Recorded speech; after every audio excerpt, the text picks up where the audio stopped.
बिस्मिल्लाहिर्रहमानिर्रहीम, अस्सलाम वालेकुम। जियो न्यूज़ पर आप देख रहे हैं आपस की बात और मैं हूं मुनीब फारूक। शायद इसी घड़ी का इंतजार था और वो घड़ी आ गई है। पाकिस्तान तहरीक इंसाफ, जो कि पाकिस्तान की इस वक्त एक मोहतात अंदाजे के मुताबिक सबसे बड़ी और सबसे मकबूल जमात है, उसके लोग उसे छोड़ते जा रहे हैं। यानी वो सेकंड टीयर या फर्स्ट टीयर लीडरशिप जिसके बारे में ये कहा जाता था कि वो इनकलाबी हो गए हैं, उन्होंने रियासत को टेक ऑन कर लिया है, चैलेंज कर लिया है, कबूलियत के ऊपर हावी आ गई है। आज ऐसी सूरत हाल है जिसके बाद हम ये कह सकते हैं कि पाकिस्तान तहरीक इंसाफ को भी बदकिस्मती से एक रियलिटी चेक मिल चुका है। 9 मई के वाकयात इस तरह साबित हुए हैं जिस तरह एक बहुत बड़ा पहाड़ टूट पड़ा पाकिस्तान तहरीक इंसाफ के ऊपर। पाकिस्तान तहरीक इंसाफ के लिए सियासी तौर पर एग्जिस्ट करना और सरवाइव करना एक बहुत बड़ा चैलेंज बन गया है। एक के बाद एक लोग छोड़ते जा रहे हैं, लीडरशिप छोड़ती जा रही है। वो लोग जो कि कल तक इनकलाबी थे,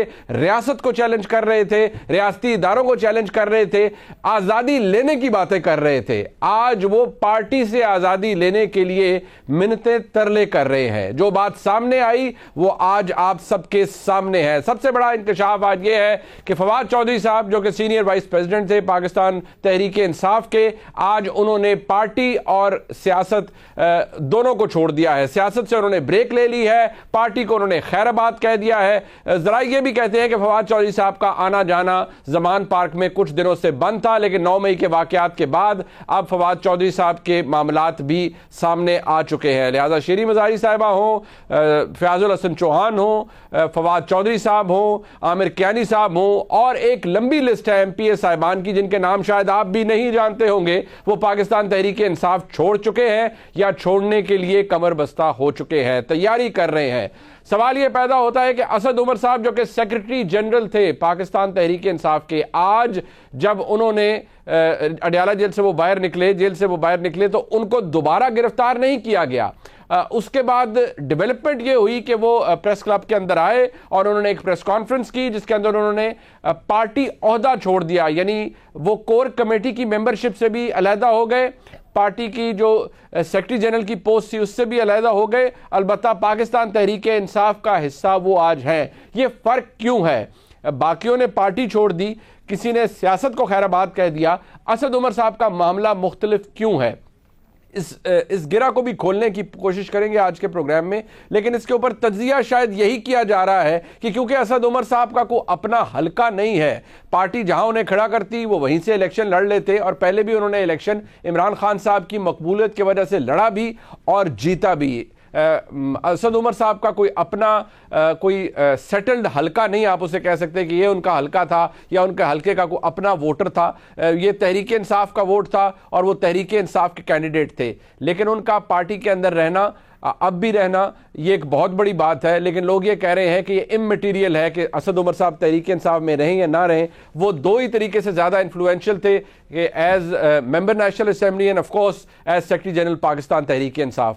दोनों सूरत हाल हमारे सामने है, वो ख़त्म हो चुकी है। ये सिलसिला यहाँ शायद रुकता हुआ नज़र नहीं आ रहा। आज ख्वाजा आसिफ साहब, जो कि वफाकी वज़ीर दिफा हैं, उन्होंने कहा कि जो पाकिस्तान तहरीक इंसाफ ने किया उसके बाद लगता यह है कि सीरियसली कंसिडर किया जाएगा पाकिस्तान तहरीक इंसाफ के ऊपर जो बैन की सूरत हाल है उसके ऊपर भी बात की जाएगी, गौर हो रहा है उसके ऊपर। और अगर ऐसा होता है तो पार्लियामान इसके ऊपर अपनी राय देगी और उसके बाद मामला आगे चलेगा।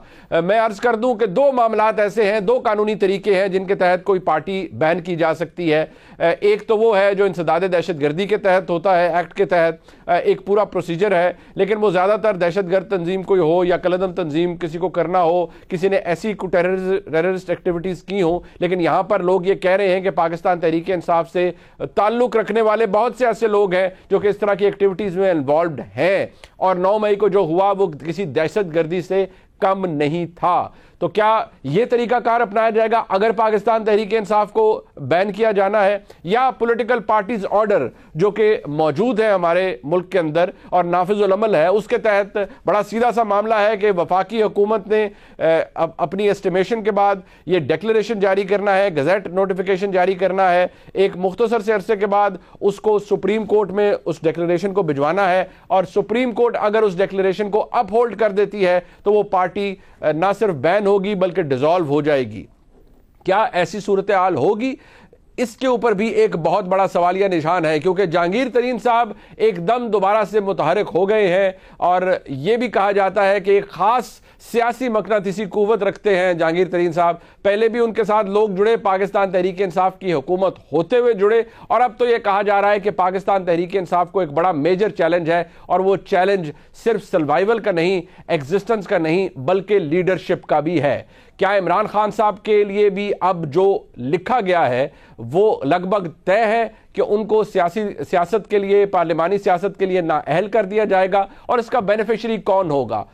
आज पाकिस्तान के अंदर रहने वाले तमाम लोग और दुनिया में जो लोग इमरान खान साहब को सपोर्ट करते हैं या उनकी पार्टी के साथ जुड़े हुए थे, वो सवाल ये भी करते नजर आते हैं कि क्या जो ये हो रहा है, 9 मई के वाकयात हुए, क्या इमरान खान साहब की जमात अपनी तमाम मकबूलियत खो चुकी है? क्या इमरान खान साहब का ये दावा कि आप सारों को अलहदा कर दें, मैं जिसको पार्टी का टिकट दूंगा वो इलेक्शन जीत जाएगा, वो यानी कि वो खंबे वाली सिचुएशन होगी कि इस खंबे को भी वोट अगर इमरान खान साहब कहेंगे दे दें, ये मेरा कैंडिडेट है, तो वो भी इलेक्शन जीत जाएगा? क्या ये कॉन्फिडेंस है या ओवर कॉन्फिडेंस है? इन तमाम बातों का अहाता आज के प्रोग्राम में होगा। हमारे साथ मौजूद हैं जनाब नुसरत जावेद साहब, मुल्क के नामवर हमारे उस्ताद हैं, बहुत शुक्रिया आपका। जनाब आदिल शाहजेब साहब हमारे साथ मौजूद हैं, डॉन न्यूज़ पे अपना प्राइम टाइम शो करते हैं, पाकिस्तान की सियासत के अंदर जो होता है अक्सर हम उनसे उसके ऊपर तज्जिया लेते हैं, बहुत शुक्रिया आपका। सेनेटर अफनान उल्लाह खान साहब हमारे साथ मौजूद हैं, पाकिस्तान मुस्लिम लीग नून की नुमाइंदगी के लिए। नुसरत साहब, सबसे पहले विदाउट वेस्टिंग एनी टाइम मैं आपके पास ज़रूर आना चाहूँगा और मैं चाहूँगा अगर आप इसके ऊपर ज़रूर बात करें, लेकिन रिकॉर्ड के लिए, अपने नाजरीन के लिए उनके सामने रखना चाहूँगा कि वो लोग जो हुकूमत में होते हुए और हुकूमत के बाद रियासत को भी ललकारते रहे, पाकिस्तान की एस्टैब्लिशमेंट को भी ललकारते रहे और इनकलाबी भी बनते रहे, उनका तर्ज अमल अब से चंद महीनों पहले क्या था, खुद मुलाजा फरमा लीजिए। इमरान खान जैसा लीडर हो और कौम जिस तरीके से साथ आके खड़ी होगी है, इस मुल्क की हकीकी आजादी को अब कोई रोक ही नहीं सकता। जो मर्जी कोशिश करनी है कर लो, ये मुल्क हकीकी तौर पर आजाद होने जा रहा है। तेरा बाप भी देगा, तेरा बाप भी देगा, हम छीन के लेंगे। अब पता नहीं किसके बाप से आज़ादी मांग रहे थे और कौन सा था वो बाप, लेकिन आज़ादी तो शायद मिली या ना मिली वो तो एक और सवाल है, लेकिन पार्टी से आज़ादी हासिल करने की कोशिश ये तमाम रहनुमा कर रहे हैं। अब ये ऑर्गेनिक है या नहीं है, दबाव के तहत है या नहीं है, 2019 हो 2020 हो, वो दावे जो कि जनाब फवाद चौधरी करते रहे, सियासत के अंदर दावे नहीं करने चाहिए, ये हमने अपने बहुत से बड़े जो हैं उनसे सीखा है, लेकिन जो करते रहे वो हमारे सामने है। और वो क्या करते रहे, जरा सुनिए। नवाज शरीफ साहब हैं या आसिफ जरदारी साहब हैं, वो तो अपना आखिरी इलेक्शन पहले ही लड़ चुके हैं। उनकी जिंदगी में तो अब सिर्फ ये सस्पेंस है कि उन्होंने अपनी आखिरी उम्र घर गुजारनी है या जेल गुजारनी है। उनका तो इस वक्त अपनी एक कह लीजिए कि अंदरूनी स्ट्रगल है कि उन्होंने अपने जो मुकदमात हैं उनसे कैसे बचना है, कानून से कैसे बचना है। उनकी सियासत तो अब यही कुछ रह गई है। नवाज शरीफ साहब और जरदारी साहब जो पाकिस्तान में 2 सियासी जमातें चला रहे थे, सियासी तौर के ऊपर तो उनका खात्मा हो चुका है। आज आसिफ जरदारी और नवाज शरीफ सियासी तौर के ऊपर एक किस्सा पारीना बन चुके हैं। अलमान अलफीज, ऐसी बातें सियासत के अंदर शायद नहीं करनी चाहिए, किसी को भी नहीं करनी चाहिए, और आज जो साहिब इक़्तिदार हैं उनको तो बिल्कुल नहीं करनी चाहिए, क्योंकि आज जिस धड़ल्ले से वो ये बातें कर रहे हैं, आज जो हुकूमत में हैं और कह रहे हैं कि तहरीक इंसाफ के साथ ये हो जाएगा वो हो जाएगा, सियासत ख़त्म हो गई, उनको भी एहतियात करनी चाहिए, बिकॉज हालात बदलते, टेबल्स टर्न करते हुए कोई वक्त नहीं लगता। मैं नुसरत जावेद साहब आपके पास सबसे पहले आऊँगा। सर, जो हो रहा है वो तो शायद, अगर मैं गलत हूँगा अगर मैं कहूँ कि ये तय नहीं था, शायद तय ही था और होना ही था, लेकिन क्या ये सब कुछ आपके नज़दीक ये 9 मई के बाद एक्सपेडाइट हुआ है सर, या 9 मई वजह बनी है जो आज हो रहा है, या पिछले 10 दिनों के अंदर जो हुआ है? देखिए, 9 मई से पहले रियासत, आपके देखिए प्रोग्राम में बार बार, सच्ची बात है, मुझे और आपको खूब अंदाज़ा है कि हमारे मुल्क में सहाफ़त का धंधा कितना आज़ाद है जी, और इसे आज़ाद करने में इमरान खान साहब की मुजाहिदाना क़यादत ने कितना अहम रोल अदा किया है 2018 से, आप इससे बखूबी वाकिफ़ हैं। ख़ास तौर पर फवाद चौधरी साहब की क़यादत में, जिन्होंने कि हमारे लिए बिजनेस मॉडल भी ढूंढना शुरू कर दिए थे। बहरहाल मैं अर्ज़ ये करना चाहता हूँ कि एक डिवीज़न थी। मैं आपकी रियासत में हमेशा इशारों के नाम में एक बात करता रहा कि देखिए मुनीब भाई, सियासत की मुबादियात की बात करनी है तो ये तय कर लें कि हमारे मुल्क में मोनोपोली ऑफ पावर किसके पास है, और ये चीज़ 1950 की दहाई से साबित हो चुकी है कि मोनोपोली कहाँ है, और दिन ब दिन उसमें इजाफा ही हुआ है। लेकिन जहाँ पे मोनोपोली थी उसमें था कुछ का ख्याल था अपने ही बच्चे हैं, बहक गए हैं।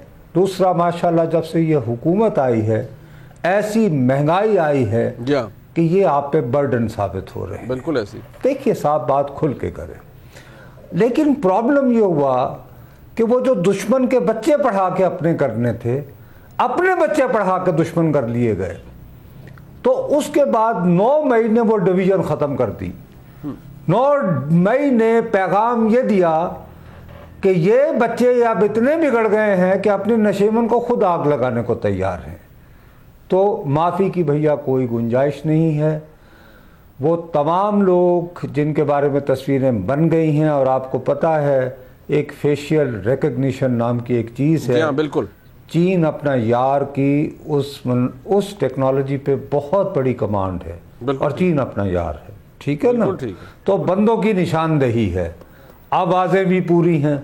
ठीक है जी, ठीक है। अब ये लाहौर में ब्रादर फोर्ट्रेस स्टेडियम के उस तरफ जी, और नहर के दाईं तरफ जी, के जो रिवर्स इंजीनियरिंग के बनाए हुए इनकलाबी थे ना, वो बेचारे इतनी शिद्दत बर्दाश्त नहीं कर पाते। ठीक है। ये मुकद्दर है धर्मपुरा में नहर के किनारे रहने वालों का, सऊदी गढ़ी में रहने वालों का, और शदरे में रहने वाले झुग्गियों का, गरीब लोगों का। एक बात बताइए सर, ये आपने बड़ी इंस्ट्रक्टिव बात की है, मुझे जरा इसमें थोड़ी सी क्लैरिटी है, व्यूअर भी चाहेगा कि आप उसे बताएं।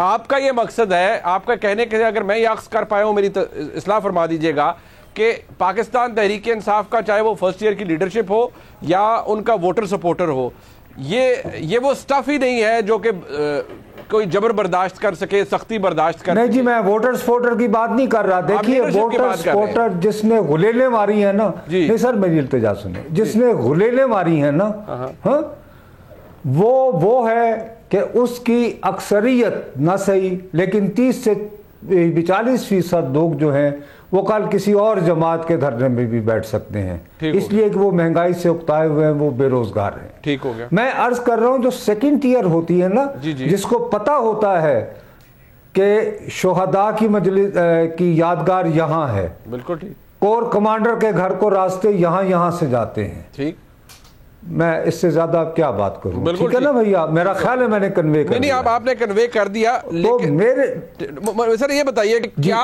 इसके बाद का जो एक्ट है, होता है ना कोई थिएट्रिकल एक्ट्स भी होते हैं ना, हम बहुत सारे होते हैं कि इसके बाद का एक्ट ये है, तो एक एक्ट तो वो है जो हमारे सामने 9 मई के स्याह रोज के बाद शुरू हो गया, लेकिन इसके बाद क्या, what next for Pakistan Tehreek Insaf? Is it like done and dusted? सख्त बात है। As far as I am concerned जी, मैं अभी भी ज्यादा उम्मीदें जो हैं मैं 2 अफराद से बांधे गया हूं, प्लीज उनको आप नजरअंदाज ना करें।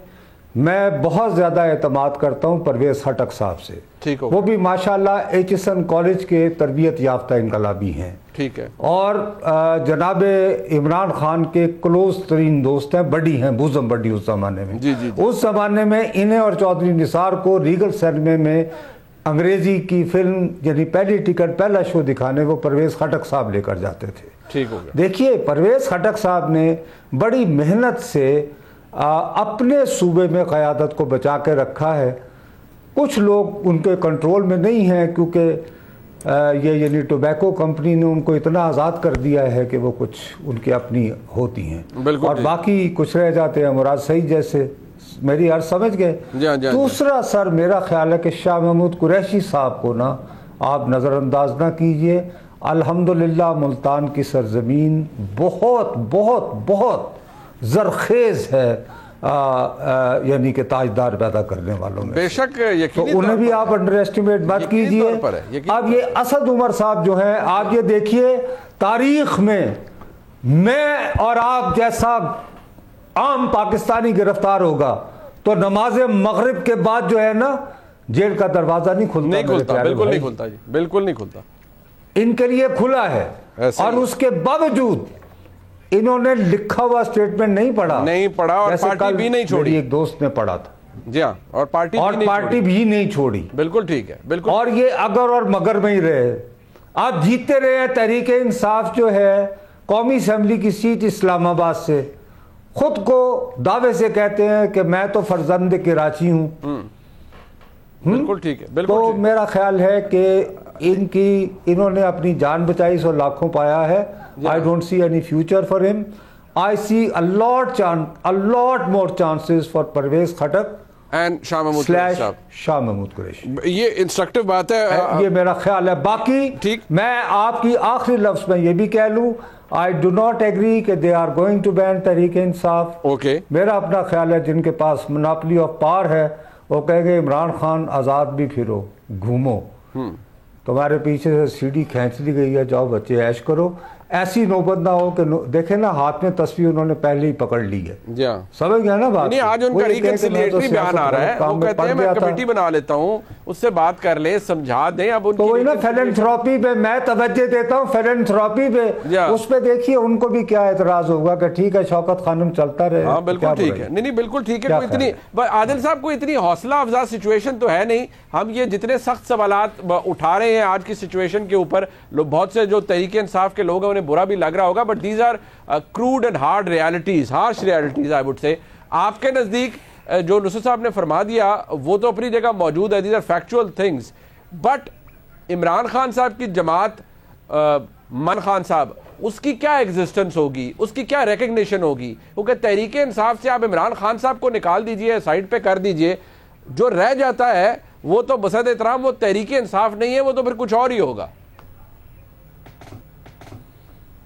देखिए मुनीब, एक तो हमारे साथ माजी करीब में अगर देखें तो MQM पाकिस्तान की एग्जाम्पल है। बानी को निकाला गया, अल्ताफ हुसैन साहब को, वो एग्जिस्ट तो करती है जमात, लेकिन हर गुजरते दिन के साथ, इलेक्शन के साथ MQM की जो इलेक्टोरल पॉलिटिक्स है या जो कारकर्दगी है वो बुरी से बुरी होती जा रही है। तो तहरीक इंसाफ का भी इससे ज्यादा हशर मेरे ख्याल में कि ज्यादा बुरा होगा अगर तो तहरीक इंसाफ के साथ यही होता है। देखिए हुआ क्या मुनीब, वैसे तो हम कह सकते हैं कि जी फलां किया, खान साहब ने ये हो गया तो वो हो गया तो उनसे ये गलती हो गई। असल मामला है क्या? असल मामला ये है कि इमरान खान साहब ने फौज के अंदर अपने सपोर्ट को ओवर एस्टिमेट किया और वो गलती पे गलती करते गए। जो सियासी जमातें जो गलतियां अफोर्ड नहीं कर सकती जब वो रियासत के साथ टक्कर लेती हैं, आप हाजिर सर्विस अफसरान के नाम लेते रहे और हर दूसरे तीसरे दिन वो दोहराते रहे, वहां से रिस्ट्रेंट का मुजाहरा किया जाता रहा। लेकिन उसके बावजूद खान साहब जो हैं, वो जो एक रेड लाइन होती है, जो अगर PMLN और पीपल्स पार्टी की या बाकी जमातों की बात की जाए, वो बेचारे तो सोच ही नहीं सकते कि वो इस किस्म की रेड लाइंस क्रॉस कर दें। आदिल साहब, नाम तो PDM के जलसों में भी लिए गए, लेकिन इमरान खान साहब ने जो किया वो मुख्तलिफ के, आपने एक दुरुस्त बात की कि ओवर एस्टिमेट किया, या आपने लिखा भी है इसके ऊपर। नाम तो PDM के जलसों में भी लिया जाता रहा, हाजिर उस वक्त सर्विस मौजूद थे, आर्मी चीफ भी, DGI भी। इमरान खान साहब ने मुख्तलिफ क्या किया? क्योंकि जरा व्यूअर भी जानना चाहेगा कि क्या मुख्तलिफ किया इमरान खान साहब ने, जो किया वो कितना डैमेजिंग था। बिल्कुल मुनीब, मैं आपकी बात समझ गया हूं जी। नाम नवाज शरीफ और मरियम नवाज साहिबा ने भी लिए जलसों में, लेकिन उन्होंने स्ट्रैटेजी के तौर पर लिए, प्रेशर बढ़ाया, फिर उनसे जो कुछ उनको वसूल हो सकता था वो उस वक्त हुआ। इमरान खान साहब ने शिद्दत से नाम दोबारा रिपीट किए और अगरचे उनको वो हासिल हो सकता था, उनको बार बार ये भी बताया गया कि जी इलेक्शंस भी हो जाएंगे अक्टूबर में, आपको ये चीज चाहिए ये भी मिल जाएगी। वो मैं वही उसी बात की तरफ आ रहा हूं कि उनका ये ख्याल था कि फौज के अंदर जो उनकी सपोर्ट है वो उस पे इतना ज्यादा बैंक कर गए, और दूसरा उनका साथ में कि जनरल आसिम मुनीर की जो कमांड पर ग्रिप है जी, वो उसको वो अंडर एस्टिमेट कर गए। और यहां पे एक वक्त ऐसा आया, ये जो 9 मई वाले सारे वाकयात हैं, ये एक ट्रिगर ऐसे था कि मेरे ख्याल में एक फैसला हो चुका था कि जी इनफ इज इनफ, लेकिन कोई एक्सक्यूज नहीं मिल रही थी। ना कोई उनके खिलाफ ऐसा मुकदमा था, ना अगर एक मुकदमा था भी 190 मिलियन पाउंड वाला, वो भी जनाब ऐसी उनकी गिरफ्तारी हुई कि वो ओपन एंड शट केस उन्होंने उल्टा खराब कर दिया। लेकिन 9 मई को जो कुछ हुआ, उन्होंने एक मौका फराहम कर दिया रियासत को भी और हुकूमत को भी कि इमरान खान साहब ने जो किया पिछले 1 सालों में, उस पर अभी उनको बिल्कुल एक फुल स्टॉप लगा दी जाए कि जनाब इसके बाद इनफ इज इनफ। अब उसमें कुछ आगे मुनीब क्या होगा, तहरीक इंसाफ इस वक्त जिस डगर पे खड़ी है, देखिए आप पीपल्स पार्टी की हिस्ट्री उठा के देख लें और पीएमएलएन की हिस्ट्री उठा के देख लें, पाकिस्तान में जिस भी सियासी जमात ने रियासत से टक्कर ली है, और हम फैक्ट्स की बात कर रहे हैं, ठीक है, एक जो एतमाद का फुकदान, एतमाद जब टूट जाता है, वो एतमाद की बहाली में फिर आपको 10-10, 12-12 साल लग जाते हैं। पीपल्स पार्टी को 2008 तक रियासत ने से उस तरह कबूल नहीं किया था जो 1979 के बाद हम बार बार सुनते रहे थे कि यार पीपल्स पार्टी की कबूलियत उस तरह से नहीं है। नवाज शरीफ 99 में निकला, नवाज शरीफ 2013 में वापस आया, उसको 14 साल लगे। इमरान खान साहब 2016 में नवाज शरीफ अपनी हुकूमत में भी वापस नहीं आ सकता। ठीक, आपको ये कबूलियत वाला फैक्टर आपने उजागर किया है, बिल्कुल ठीक है। I have to take a break here. मैं बिल्कुल वापस आता हूं, इस गुफ्तगू को हम आगे बढ़ाते हैं। मैं अफनान साहब को भी इसमें शामिल, नुसरत जावेद साहब भी हमारे साथ मौजूद हैं, हमारे साथ रहिएगा जी।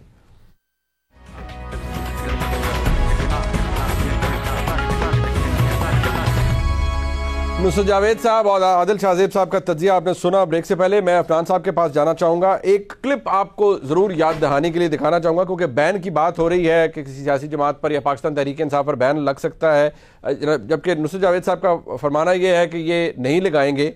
लेकिन मैं याद दहानी के लिए कि फवाद चौधरी साहब उस पर वफाकी वज़ीर इत्तलात थे, और जब TLP का मामला था 27 अक्टूबर 2021 को जब रियासत की रिट को चैलेंज किया गया, जो कि आज डिफेंस मिनिस्टर ये फरमाते हैं कि PTI ने किया, उस वक्त की हुकूमत का मौक़िफ़ क्या था, जरा सुनिए।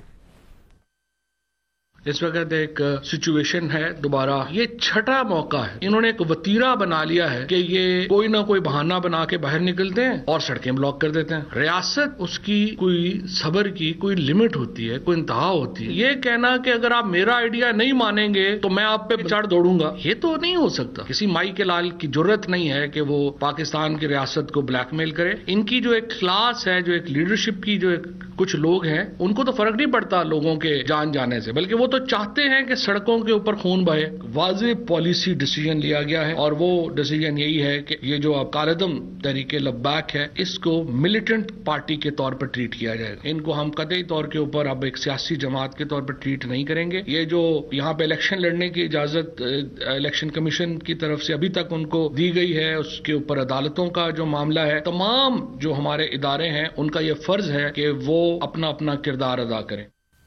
तो ये बैन लगाया भी गया, लेकिन फिर वो वापस हो गया, मामला सुलह सफाई से आगे बढ़ने लगे। इस वक्त कोई TLP के ऊपर बैन नहीं है, बट सवाल ये है कि इस वक्त जो सूरत हाल हमारे सामने है वो ऐसे ही है कि क्या वाकई ऐसा कुछ होने जा रहा है। अफनान साहब मुझे ये बताइएगा, इम्पोर्टेंट बात है कि हुकूमत का इस वक्त मौक़िफ़ है क्या? आप क्या वाकई सीरियसली ये बैन लगाना चाहते हैं? जी, बिस्मिल्लाहिर्रहमानिर्रहीम। देखें, इसके ऊपर अभी जो है वो मुशावरत जो है चल रही है, और कोई हतमी फ़ैसला जो है वो नहीं हुआ। कुछ लोगों का ख्याल है कि बैन लगाना चाहिए, और कुछ लोगों का ख्याल ये भी है कि बैन लगाने से जो है वो फ़र्क पड़ेगा नहीं, क्योंकि माजी में पॉलिटिकल पार्टीज़ पे जब बैन लगाया गया है तो उन्होंने नाम तब्दील करके वापस आ गए हैं। और मेरी ज़ाती राय भी यही है कि बजाय इसके कि कोई ऐसा काम किया जाए जो जिसकी इम्प्लीमेंटेशन ना हो सके, उसको करने का कोई फिर फ़ायदा नहीं होता। तो और अवामी नेशनल पार्टी की मिसाल सारे पाकिस्तान के सामने, ये पहले नेशनल अवामी पार्टी थी। इस तरह और भी इस किस्म की मिसालें मौजूद हैं। और पॉलिटिकल इमरान खान साहब अच्छा होता अगर पॉलिटिकल जो है वो तरीके से मामलात को आगे लेकर चलते, मगर क्योंकि उन्होंने रियासत के ऊपर हमला ही कर दिया और उन्होंने अपने तमाम ब्रिजेज ही जला दिए, तो ज़ाहिर है उनको भी ये कहते हैं कॉन्सिक्वेंसेस तो फेस करने पड़ेंगे। और मैं आपकी बात से बिल्कुल इत्तेफाक करता हूं। ये मुझे बताइएगा अफनान साहब, ये जो लोग अब पार्टी छोड़कर जा रहे हैं, अब बेशक वो कोई बाहर आके कह दे, असद उमर साहब ने फरमाया कि मुझ पर तो कोई दबाव नहीं है, बाकी किसी के ऊपर दबाव है या नहीं है, जो गिरफ्तारियों की सूरत हाल थी वो भी हमारे सामने थी। कोई जेल से निकलता था, साथ ही उसको फिर गिरफ्तार दोबारा कर लिया जाता था। अभी भी मुतअद्दिद लोग जेलों के अंदर बंद हैं, कोई एक मुकदमे से निकलता है तो दूसरे मुकदमे में धर लिया जाता है। क्या ये सब कुछ जो लोग पार्टी छोड़कर जा रहे हैं आपके नज़दीक ये वो अपने ज़मीर की आवाज़ सुन रहे हैं या ये ज़मीर ओवरचार्ज हो गया है किसी तरीके से? देखिए, ये पार्टी अनऑर्गेनिक तरीके से बनी थी और कोई स्ट्रगल नहीं थी, कोई आइडियोलॉजी नहीं थी, और वो अनऑर्गेनिक तरीके से ख़त्म भी हो रही है। अच्छा। और बात ये है बुनियादी तौर पे कि देखिए, सियासतदान जो होते हैं ना, उनके लिए 1 हफ्ते की, 2 हफ्ते की, महीनों की, सालों की जेल जो है वो कोई बड़ी बात नहीं होती। ठीक है। और पॉलिटिकल स्ट्रगल में बिलखुसूस जब आप बहुत बड़ी बड़ी बातें करते हैं तो आपको कुर्बानियाँ देनी पड़ती हैं। मगर ये तो देखे ना, कोई बात ना हुई कि 9 मई को 2 हफ्ते हुए हैं और ये छोड़ के जा रहे हैं। भाई, अगर आपको जेल में रख भी लिया है तो आपने अपने मुखालफिन को सालों जेल में रखा है झूठे मुकदमे में। नारकोटिक्स के झूठे मुकदमे में राना साहब को क्या कहते हैं, अंदर कर दिया। बिल्कुल सही। किसी को हमारी पूरी क़यादत को अंदर कर दिया, किसी को नहीं, जो बाकी सेकंड टीयर थी उन पे केसेस बना दिए। तो मतलब हमारी पार्टी जो है वो उन्होंने बड़ी इस्तकामत के साथ इसका मुकाबला किया। पीपल्स पार्टी ने किया और बड़ी जमातों ने जो है वो इस जो है वो क्या लेजिटिमेसी है उस इलेक्शन की, जो कि देखिए पाकिस्तान तहरीक इंसाफ को 1.25-2 करोड़ वोट मिला 2018 के अंदर। आप बेशक कहें कि वो जो झुरलू ज़दा इलेक्शन था, जैसा भी था, वोट तो मिला पाकिस्तान तहरीक इंसाफ को, हुकूमत भी उन्होंने की। बट सवाल यह है कि इमरान खान साहब की जमात ने बाई इलेक्शन में भी बड़ा तगड़ा रिजल्ट दिया। ऐसी जमात के बगैर, ऐसी लीडरशिप के बगैर, मैं कहूँगा उससे हज़ारों इख्तलाफ हो सकते हैं, क्या लेजिटिमेसी होगी उस इंतखाब की जो कि इमरान खान के बगैर होगा या पाकिस्तान तहरीक इंसाफ के बगैर होगा? देखिए, मेरा तौर पे ख्याल ये है कि पाकिस्तान तहरीक इंसाफ के बगैर तो शायद ना हो, इमरान खान साहब के बगैर शायद हो सकता है। लेकिन लेजिटिमेसी की जो आप बात कर रहे हैं, वो मियां मोहम्मद नवाज शरीफ साहब और मरियम नवाज साहिबा भी नहीं थी 2018 के इलेक्शन के अंदर। बिल्कुल ठीक। और वो इलेक्शन हुआ और हमारे हाथ पांव बांधे गए, हमारे लोगों को तोड़ा गया, हमारी पार्टी तोड़ी गई, हमारे लोगों को जो है महकमा ज़राअत, आपको याद है कितना मशहूर हुआ था उस ज़माने में, जीप बनाई गई, जीप का पूरा वो। और उसके बाद जो है रिजल्ट आपके सामने है। उसके बाद भी आरटीएस को बिठाना पड़ा और फिर जो है, तो ये जो है जो इन्होंने काम किए उसका जो खमियाजा है वो तो ये भुगतेंगे। ये तो एक वो निज़ाम है अल्लाह ताला का। और मैं कोई बड़ा नहीं बोलूँगा, क्योंकि इंसान को जो है वो हम्बल होना चाहिए, डाउन टू अर्थ होना चाहिए। लेकिन जो है वो इमरान खान साहब को ये सोचना ज़रूर चाहिए कि क्या उनकी सियासत पिछले 12 साल की वो इस मुल्क के फ़ायदे में थी, या उन्होंने सिर्फ तबाह बर्बादी, बद अखलाकी और अपने मुखालफिन को चोर डाकू कहने के अलावा कुछ अच्छा काम भी किया। आप मुझे बताए ना, आज ये सवाल भी तो लोग पूछते हैं। नहीं, बिल्कुल ठीक है, ये आपका सवाल अपनी जगह वैलिड है। बट मकबूलियत की बुलंदी पे गए नुसरत जावेद साहब, इमरान खान साहब हुकूमत से निकलने के बाद गए, जब निकले हुकूमत से तो अगले दिन आउटपोर लोगों का, वो मैं खुद कहता हूं कि वो ऑर्गेनिक था, आपने भी उसको विटनेस किया होगा। बट सवाल ये है सर, हम इलेक्शन की तरफ आ जाए ना। हुकूमत कहती है अक्टूबर में इलेक्शन होना है जी, बिल्कुल होना है। लेजिटिमेसी होगी? अफनान साहब तो कहते हैं कि मरियम नवाज शरीफ साहबा भी कैद में थी, मियां नवाज शरीफ साहब भी कैद में थे, पार्टी पर हाथ बांध दिए गए, तो हमने भी इलेक्शन लड़ा, तो तहरीक इंसाफ भी ठीक है लड़ लेगी इलेक्शन, और इमरान खान साहब के बगैर भी लड़ लेगी। भाई साहब, मैंने शमशीरों के साए में सहाफ़त सीखी है। जब मैं उरूज आ रहा था ना, मुझे तो जनरल ज़ियाउल हक का मार्शल लॉ लग गया था, तो 3 साल तक सर, उन दिनों भी टीवी तो नहीं था, प्री सेंसरशिप होती थी जी। अखबार में खबर छापने से पहले उसको भेजा जाता था क्लियर होने के लिए कि ए मंजूर थे, आ नामंजूर। ओके। मैंने आपको पहले सिर्फ एक बात कही थी, मोनोपोली ऑफ पावर, ताकत और कुव्वत पर जिस कुव्वत का इजारा है वो सर अपने तजुर्बात दोहराया नहीं करती, हमें सरप्राइज़ किया करते हैं। आरटीएस का नाम हमने 2018 के इलेक्शन से पहले नहीं सुना था। ठीक, मेरी अर्ज समझ गए हैं? ठीक हो गया। मेरा अपना शुबा है, हो सकता है मैं गलत हूँ। इन्होंने अब टारगेट ये बनाना है, इनकी जो मकबूलियत यूँ आई थी ना, वो थी कि बंदा ईमानदार है। ये इस पे टारगेट करेंगे कि नहीं जी, तो इन्हों की वारी आई है तो घट इन्होंने भी नहीं किया, दा इन्होंने भी लाया। इस पे मुझे शुबा है ये स्ट्रेटजी अपनाई जाएगी। ठीक है। उससे रिगल आउट करने की स्ट्रेटजी खान साहब क्या कर सकते हैं मैं उसका भी अंदाज़ा लगा सकता हूँ, लेकिन फिर वक्त नहीं कहूँगा। अंग्रेजी का सिर्फ एक लफ्ज़ आपके लिए छोड़ रहा हूँ, यूज़र एब्यूज़र। ओके, ठीक है भैया, ठीक हो गया। मैं मुल्क की सियासत का दरीना शाहिद होते हुए और जमहूरियत का पुजारी होते हुए जी मुझे जो फिक्र है ये लाहक है कि इन्होंने 9 मई को जहाँ तक वाक़े को ले गए हैं, तो वो जो शेर आपने सुना था ना अहमद फराज साहब का कि चराग सबके बुझेंगे हवा किसी की नहीं, जी बिल्कुल, उसी का एक और शेर है, वो ये है कि खिजा में चाक गिरेबा था, यानी अपने बारे में कह रहे हैं कि मैं खिजा में चाक गिरेबा था, बहार में तू, मगर ये फसले सितम आशना किसी की नहीं। ये जिनकी मोनोपोली ऑन पावर है, ये फसले सितम आशना है, ये अपनी ज़मीन किराए पर देते हैं, आबादकारों को देते हैं कि तुम मकई फेंको, तुम इसका सिट्टा उगाओ। तो अभी जो लोग बैठे हुए हैं, इन्हें ये सोचना चाहिए कि क्या ये भी इस फसले सितम आशना के वो आबादकार तो नहीं बनना। समझने वालों के लिए इशारा काफी है। मुझे ये सोचना पड़ेगा। बिल्कुल ठीक है। मुझे ब्रेक इस मामले में वाकईतन यानी परेशानी है भैया, मुझे परेशानी है। बिल्कुल ठीक। एक ब्रेक की तरफ जाना है जी, हमने ब्रेकिंग न्यूज कहा जा रहा है, एक ब्रेक लेते हैं वापस।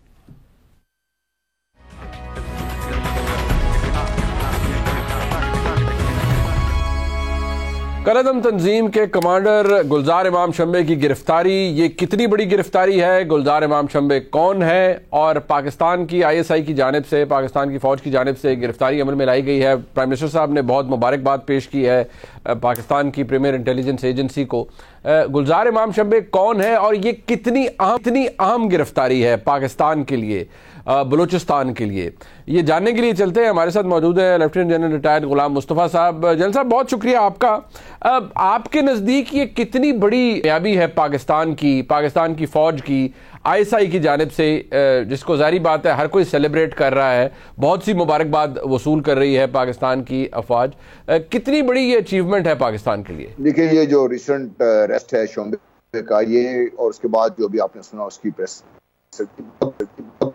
बड़ी कामयाबी है। और इतनी बड़ी कामयाबी कि जो मकरान पोस्ट में रिसेंटली हमने देखा इसका अपहीवल था, ये he was the main person, और इसके साथ इनके दूसरे जो स्प्लिंटर ग्रुप से टेररिस्ट को भी इकट्ठे किए जा रहे थे, remember that, and he was that linchpin between जो बाहर से जो फाइनेंशियली सपोर्ट कर रहे थे, इंस्ट्रक्शन दे रहे थे, ट्रेनिंग दे रहे थे, और वो लोग जो कैनन फोल्डर है जो इसका काम कर रहे थे, जिनको ऑन ग्राउंड जैसे काम ये लिया जा रहा था। तो इसका अरेस्ट होने से वो जो लिंक है, एक तो ये टूट जाएगा हमारे लिए। नंबर 2, जो दूसरे स्प्लिंटर्स ग्रुप थे जो इसके गिर जमा होकर अपने आप को ये अपने आप को स्ट्रेंथन करके स्टेज पे पहुंच गया हुआ था, मजीद ब्रिगेड टाइप लोग जो थे, उनको ये कमजोर हो जाएंगे, उनको इंडिविजुअली हर ग्रुप का हैंडल करना आसान हो जाएगा।